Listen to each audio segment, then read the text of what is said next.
क्रिस्त में मेरे प्यारे मित्रों, हम एक साथ पश्चाताप के साथ प्रभु के पास आकर पुनर्जीवित यीशु के पर्व की तैयारी के लिए हम एक साथ आएंगे।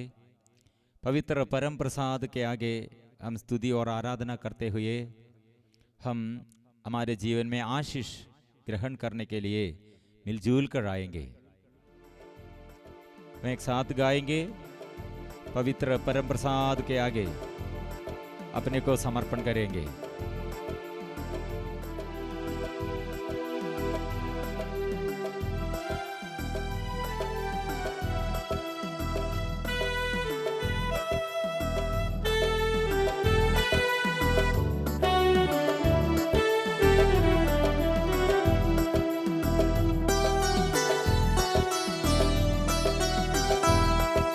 मेरे यीशु मैं तुम्हें प्यार करता हूँ, बहुत बहुत बहुत बहुत प्यार करता हूँ। मेरे मन में मैं तेरी पूजा करता हूँ, रोज तेरे वचनों को मैं याद करता हूँ। मेरे यीशु मेरे प्रभु, हर दिन हर पल मेरी रक्षा करना। मेरे प्रभु मेरे यीशु, हर दिन हर पल मेरी रक्षा करना। मेरे यीशु मैं तुम्हें प्यार करता हूँ, बहुत बहुत बहुत बहुत प्यार करता हूँ। मेरे मन में मैं तेरी पूजा करता हूँ, रोज तेरे वचनों को मैं याद करता हूँ। मेरे यीशु मेरे प्रभु, हर दिन हर पल मेरी रक्षा करना। आराधना आराधना आराधना आराधना, आबा पिता आराधना, आबा पिता आराधना। यीशु प्रभु यीशु प्रभु यीशु प्रभु तेरी आराधना। पावनात्मा पावनात्मा पावनात्मा तेरी आराधना, आराधना तेरी आराधना। Hallelujah hallelujah hallelujah. प्यार के साथ बहुत बहुत प्यार करते हुए प्रभु के पास आएंगे। पाप छोड़कर, बुराई छोड़कर, लड़ाई झगड़ा छोड़कर, अपवित्रता अशुद्धता छोड़कर प्रभु के पास आएंगे। प्रभु मैं आपको प्यार करता हूँ। प्रभु का वचन हमें याद दिलाते हैं। पेतरुस का पहला पत्र अध्याय 3 पद संख्या 15 में हम पढ़ते हैं, अपने हृदय में प्रभु मसीह पर श्रद्धा रखे। जो लोग आपकी आशा के आधार के विषय में आपसे प्रश्न करते हैं, उन्हें विनम्रता तथा आदर के साथ उत्तर देने के लिए श्रद्धा और तैयार रहे। हम आग्रह के साथ प्रभु के इस वचन हृदय में सदा संजोत रखना है, संजोकर रखना है प्रभु का वचन। और प्रभु का वचन के अनुसार हमारे स्वभाव बदलना चाहिए। और हमारे ये दिनों में चालीसा काल में, इसलिए हम प्रायश्चित पश्चाताप के साथ, परित्याग के साथ हम ये प्रार्थना करते हैं। और हमारे शत्रुता जीवन में कितने शत्रुता बाहर जीवन में आया है, हम छोड़कर विनम्रता से, विनम्र मन से, विनम्रता से हम ऐसे विनम्रता और पवित्रता के लिए हम आग्रह के साथ हम आएंगे, प्रार्थना करेंगे। इसलिए प्रभु का वचन, मैं प्रभु को प्यार करता हूँ, प्रभु का वचन को मैं प्यार करता हूँ। ये वचन मैं याद करता हूँ, यह मनन चिंतन करता हूँ। ये आग्रह के साथ फिर हम एक साथ गाएंगे।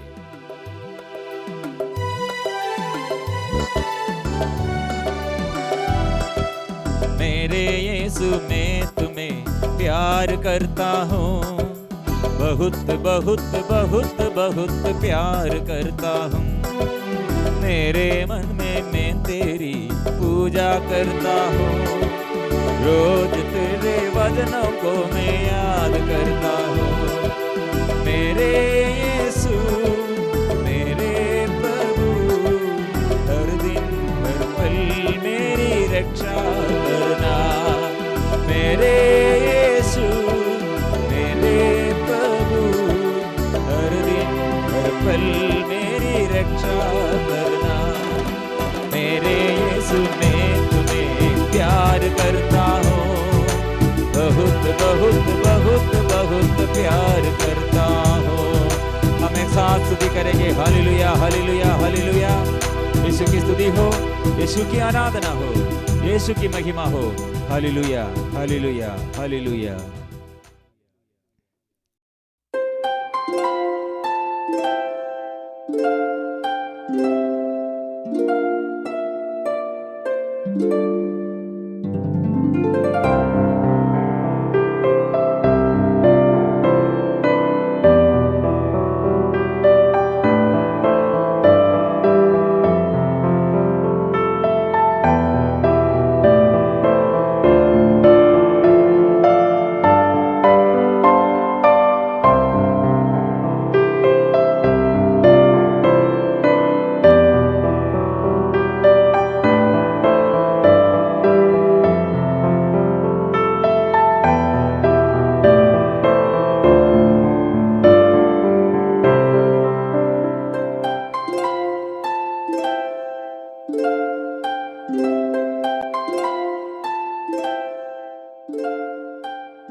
पिता पुत्र और पवित्र आत्मा के नाम पर आमीन।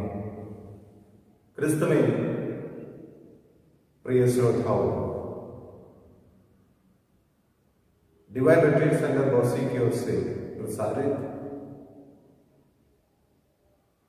इस आध्यात्मिक तीर्थ यात्रा के 37वें दिन में हम लोग प्रवेश कर चुके हैं।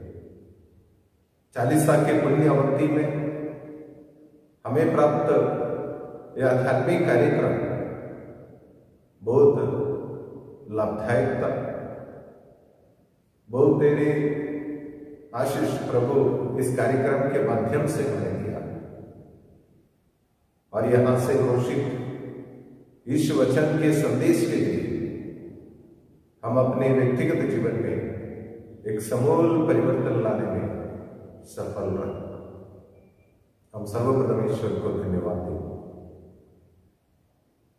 आज हमें इस तीर्थ यात्रा के 37वां दिन में आप सबों के विचिंतन के लिए संत पौलुस एफेसियों के नाम लिखे पत्र अध्याय 4 वचन संख्या 32 को प्रस्तुत रखता हूं। इस वचन के द्वारा संत पौलुस हमें याद दिलाते हैं, एक दूसरे के प्रति दयालु तथा सहृदय बने, जिस तरह ईश्वर ने मसीह के कारण आप लोगों को क्षमा कर दिया, उसी तरह आप भी एक दूसरे को क्षमा करें। प्रिय मित्रों, हमारे स्पिरिचुअल लाइफ में न केवल आध्यात्मिक जीवन में बल्कि हमारे सामूहिक जीवन में भी, सामुदायिक जीवन में भी हम सबसे ज्यादा चर्चा करने वाले एक शब्द है क्षमा। क्षमा एक ऐसा पुण्य है जिसमें हम प्रेम की पूर्णता को पाते हैं। प्रिय मित्रों, जहां क्षमा है वहां प्रेम है, और जहां प्रेम है वहां क्षमा है। दोनों एक दूसरे से मिला हुआ, एक के अभाव में दूसरा संभव नहीं है, इसलिए दोनों पुण्य हम में होना, हमारे जीवन में होना अनिवार्य है। प्रिय मित्रों, हम क्रिस्तियों के लिए क्षमा एक व्यक्ति है। हम देखते हैं अन्य धर्म के लोग क्षमा के विषय में इस प्रकार चर्चा करते हैं, उनके लिए क्षमा एक शक्ति है, लेकिन हम क्रिस्तियों के लिए क्षमा एक व्यक्ति है, वह दूसरा कोई नहीं, यीशु की। यदि वह एक शक्ति है, हम जानते हैं शक्ति कुछ समय के बाद कमजोर हो जाते हैं या कम हो जाते हैं। इसलिए दूसरे लोग जैसे क्षमा को शक्ति के रूप में समझते हैं, चर्चा करते हैं, हम उसे एक व्यक्ति के रूप में दूसरों के सामने प्रस्तुत करना चाहते हैं। और यीशु एक ऐसी शक्ति है जिसका ताकत कभी खत्म नहीं होता, वह संसार के अंत तक हमारे साथ बना रहता है। प्रिय मित्रों, प्रभु यीशु हम सबों में है, हमारे जीवन में है। जब ईश्वर हम में है तो हमें वह यीशु का स्वभाव को प्रकट करना है। और उनका स्वभाव क्या है, वह वचन हमें स्पष्ट शब्दों में बताते हैं, वह प्यार करना और क्षमा करना है। प्रभु, हम देखते हैं कई बार दयालुता के विषय में और क्षमा के विषय में हमें बहुत बार महत्वपूर्ण पाठ पढ़ाया। और आज हम देखते हैं और संत पौलुस समय याद दिलाते हैं कि आप में तो मसीह का मन विद्यमान है। हम सबों के अंदर शरीर में ईश्वर का मनोभाव विद्यमान है। इसका एहसास शायद हमें नहीं होता, जिसके चलते हम विपरीत स्वभाव के, सुसमाचार के और क्रिस्तीय स्वभाव के विपरीत स्वभाव वाले, मनोभाव वाले, आचरण वाले व्यक्ति को देखते हैं। जब ईश्वर हम में विद्यमान है, उनका स्वभाव प्रकट करना हमारा कर्तव्य है। लूकस के सुसमाचार अध्याय 6 वचन संख्या 37 और मत्ती के सुसमाचार अध्याय 6 वचन संख्या 14 और संत पौलुस के शिक्षाओं में क्षमा की आवश्यकता के विषय में हम सीखते हैं और इसमें दिए गया शिक्षा से हम अवगत होते हैं। हमारे शरीर को एक कर्तव्य को पूरा करना है और आज के दिन में उस कर्तव्य या प्रथम कर्तव्य क्या है, उसे हम जानने के लिए, समझने के लिए कोशिश करेंगे। हमारा प्रथम कर्तव्य है कि हमें मसीह का स्वभाव को अपने जीवन के द्वारा प्रकट करना है। हमारे समस्त आचरण में केवल आध्यात्मिक दृष्टिकोण से नहीं, बल्कि सांसारिक दृष्टिकोण से संपूर्ण जीवन में हमें इस स्वभाव को प्रकट करने की जरूरत है, इसकी आवश्यकता है। इस तत्व को समझना और मन में रखना और इसके अनुसार कार्य करना हम क्रिस्तियों का कर्तव्य है। उसके लिए हम सब बुलाए गए। हमारा क्रिस्तीय जीवन का बहुत तेरी लक्ष्यों में एक भी यही है। जब हम मसीह का स्वभाव हम में विद्यमान मसीह के स्वभाव को प्रकट करने के लिए कोशिश करते हैं, उसके लिए परिश्रम करते हैं, तो हमारे स्वभाव में भी बदलाव हमें नजर आएगा। हमारे कठोर दिल पिघल जाएंगे और हमारे अंदर की जो कटुता है वह ईश्वरीय स्वभाव से पूर्ण रूप से बदलेगा। प्रिय मित्रों, क्योंकि हमारा स्वभाव भी हमारे परिस्थिति या माहौल परिस्थिति में बदलाव लाते हैं। जैसे हमें मालूम है, हम अपने आप को सुंदर बनाने के लिए ब्यूटी पार्लर में जाते हैं और स्वयं खुद मेकअप करते हैं, लेकिन वो केवल हमारे बाहरी रूप में सुंदरता लाएंगे, जबकि हमारे आंतरिक शुद्धता सुंदरता दूसरे बातों में छिपे है। क्रिस्तीय गुण पुण्यों से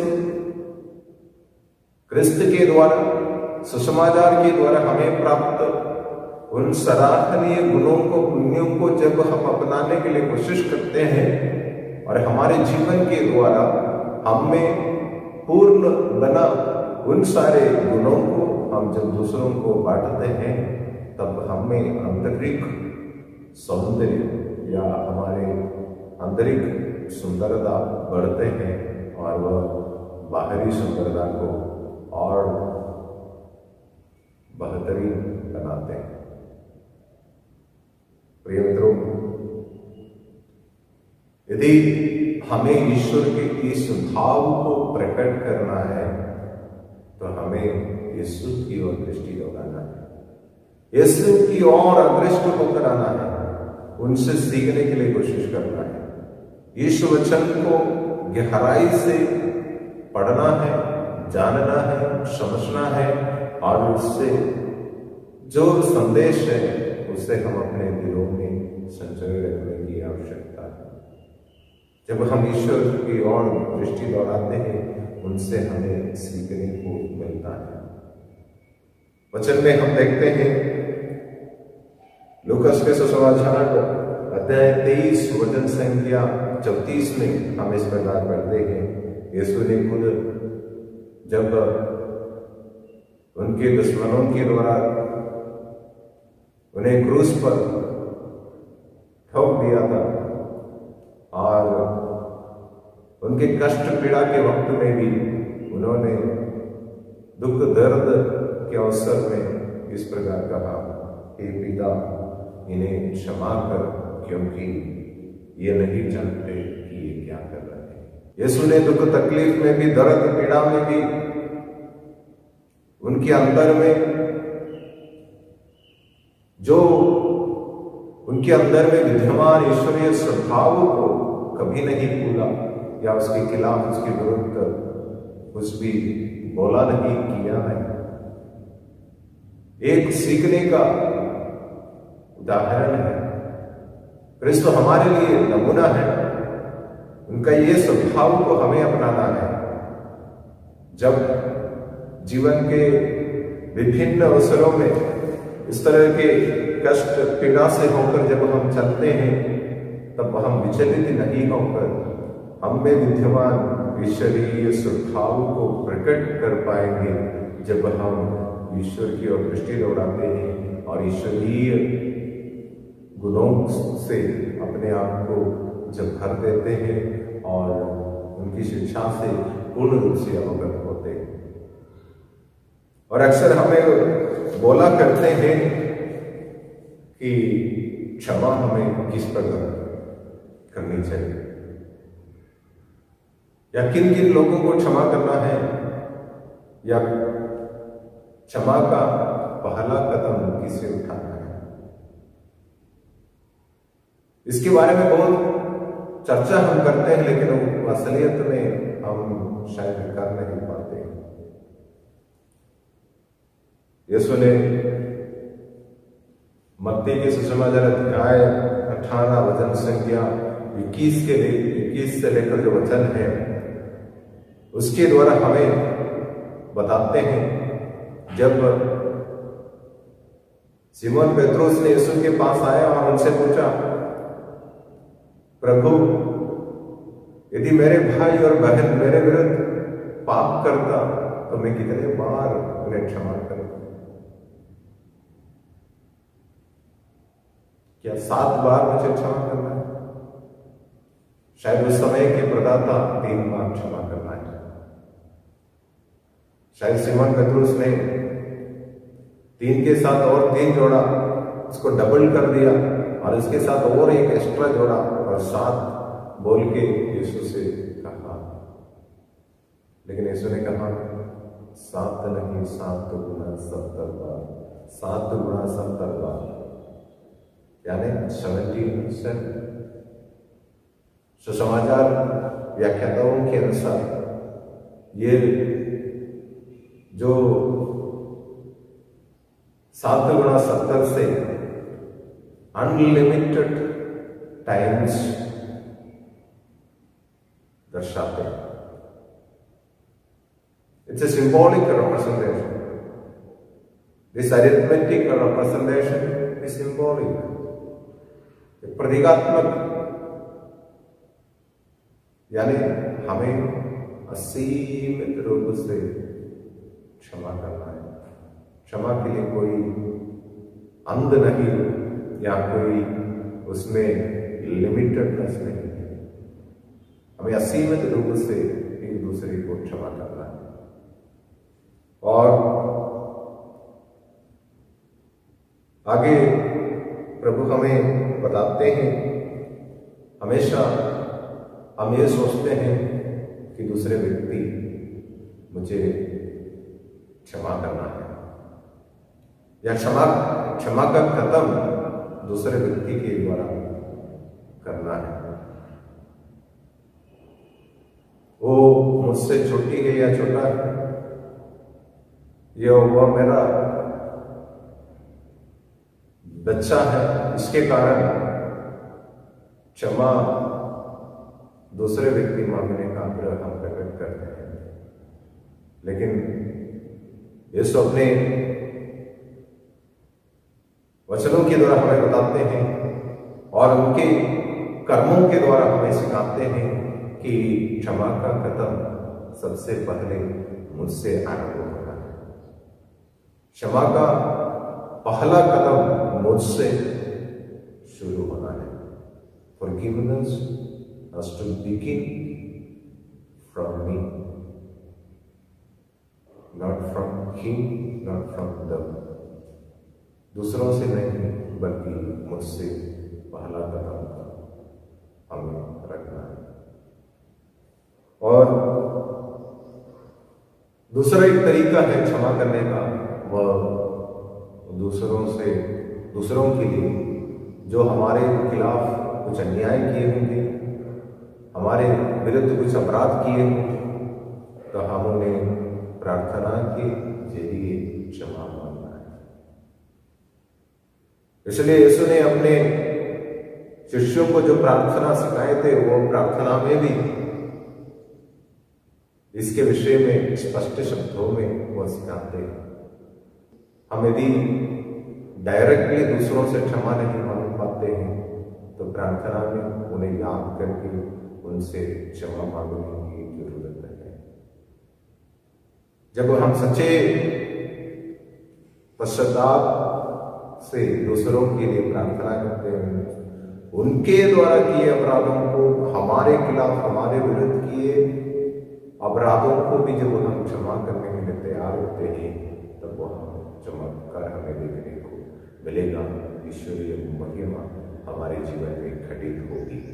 हमेशा हम ये शिकायत लेकर आते हैं, मैंने क्षमा मांगा लेकिन दूसरे व्यक्ति क्षमा नहीं करते या नहीं देते। हम अक्सर ये सोचते हैं कि मैंने बहुत बार उन्हें क्षमा किया है, उनसे क्षमा मांगे हैं, लेकिन उन्होंने मुझे अब तक क्षमा नहीं किया। अब तक मेरे साथ बात नहीं कर रहे हैं, अब तक मुझसे प्यार नहीं कर रहे हैं, एक कंप्लेन लेकर हमेशा हम लोग चलते हैं और मन में सोचते हैं। लेकिन यीशु ने यूदस के सामने में भी घुटने टेक कर उनका पैर भी धोया। यीशु को मालूम था कि यूदस करेगा तो उनको पकड़वाएंगे और उन्हें धोखा देंगे, फिर भी उन्होंने यूदस के सामने घुटने टेक कर उनका भी पैर धोया और चुंबन किया। एक उत्तम उदाहरण हमें अपनाना, जिस तरह यीशु ने अपने शिष्यों का पैर धोते हुए, अपने दुश्मनों को भी प्यार करते हुए, फरीसी सदूकी यहूदी लोगों को भी प्यार करते हुए, जिस तरह हमें बाण पढ़ाया, उसी तरह हमें भी उनसे प्रेरणा पाकर, उनसे सीखकर क्षमा दूसरों को दिखाना है। और आगे हम ये समझना है, जब हम दूसरे व्यक्ति को क्षमा देने के बाद भी दूसरों को बिना कोई ईर्ष्या बैर से प्यार करने के बाद भी उनमें बदलाव हमें देखने को नहीं मिले। यूदस के जीवन में भी वही देखा, यीशु ने घुटने टेक कर उनका पैर धोया, लेकिन उसके बावजूद भी उनमें कोई बदलाव नहीं आया। वो बदला नहीं, उन्होंने जो सोचा वही कर डाला। शायद बहुत सारे लोग, हमारे घर के सदस्य, हमारे मित्र और हमारे साथ काम करने वाले हमारे सहयोगी ऐसी इस तरह के स्वभाव के व्यक्ति होंगे। हम लोग क्षमा मांगने के बाद भी, हम लोग प्यार करने के बाद भी उनके स्वभाव में प्रकट रूप से कोई बदलाव नहीं आया कि वो जैसे सोचा, जैसे निर्णय लिया, जिस तरह कठोर कटुता वाले दिल वाले व्यक्ति बने रहेंगे और जैसे सोचा वैसे कर डालेंगे।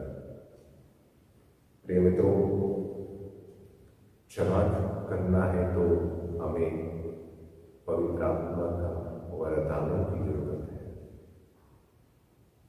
जैसे गलातियों के नाम के पत्र अध्याय 5 वचन संख्या 22 से लेकर जो वचन है, उसमें जो पवित्र आत्मा के फलों के विषय में हमें बताते हैं, उन सारे फलों से हमारे मन को, दिल को, हृदय को हमें भरना है। प्रेम, आनंद, शांति, सहनशीलता, मिलनसारी, दयालुता, ईमानदारी, सौम्यता और संयम जैसे पुण्यों को अपनाना है और अपने जीवन में उसे प्रकट करना है। प्रिय मित्रों, हमें शायद क्षमा करने के लिए हमेशा हिचकिचाहट होते हैं। दूसरे व्यक्ति यदि हमारे विरुद्ध अपराध करते हैं, हमारे विरुद्ध गुनगुनाते हैं, गुड़गुड़ाते हैं, तब हम उनसे बैर रखते हैं, ईर्ष्या रखते हैं और उनके पास जाना हमारे लिए मुश्किल है। और उनसे बातें करने के लिए हमें हिचकिचाहट होते हैं, हम उनके पास जा नहीं पाते हैं। लेकिन यीशु हमें बताते हैं कि हमें परिश्रम करने की आवश्यकता है। हमें परिश्रम करना है, हमें बल के साथ हम में से बाय फोर्स फॉरगिवनेस का कदम उठाना। इसलिए प्रिय मित्रों, ये संदेशों को मन में रखते हुए क्षमा जैसे महत्वपूर्ण पुण्य, जिसके विषय में प्रभु मसीह हमें बताते हैं, इस महान महत्वपूर्ण पुण्य को अपनाएंगे।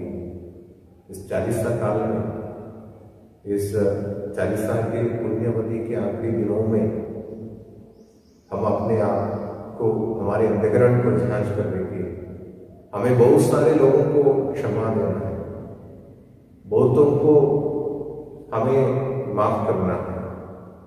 आइए हम उन सारे व्यक्तियों के लिए प्रार्थना करना शुरू करें। उन सारे व्यक्तियों से हम सीधा क्षमा मांगने के लिए प्रयास करें, कोशिश करें। ईश्वर हमें आशीष दे। पिता, पुत्र और पवित्र आत्मा की नाम पर आमीन।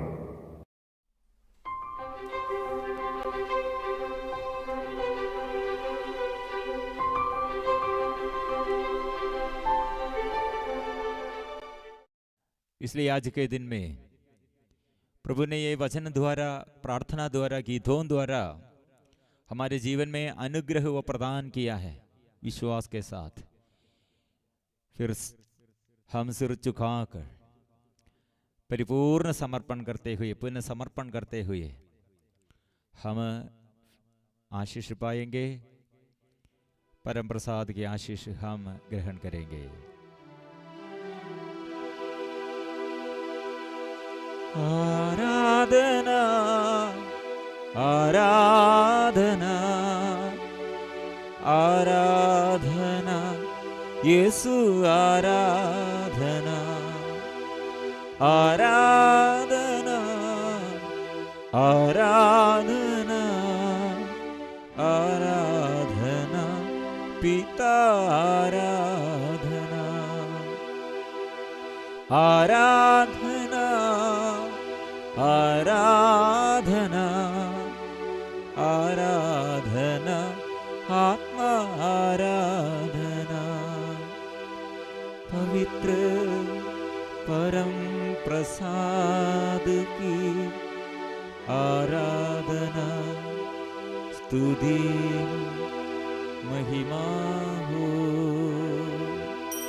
सदा सर्वदा। पवित्र परम प्रसाद की आराधना हो, स्तुति हो, महिमा हो सदा सर्वदा। पवित्र परम प्रसाद की आराधना हो, स्तुति हो, महिमा हो सदा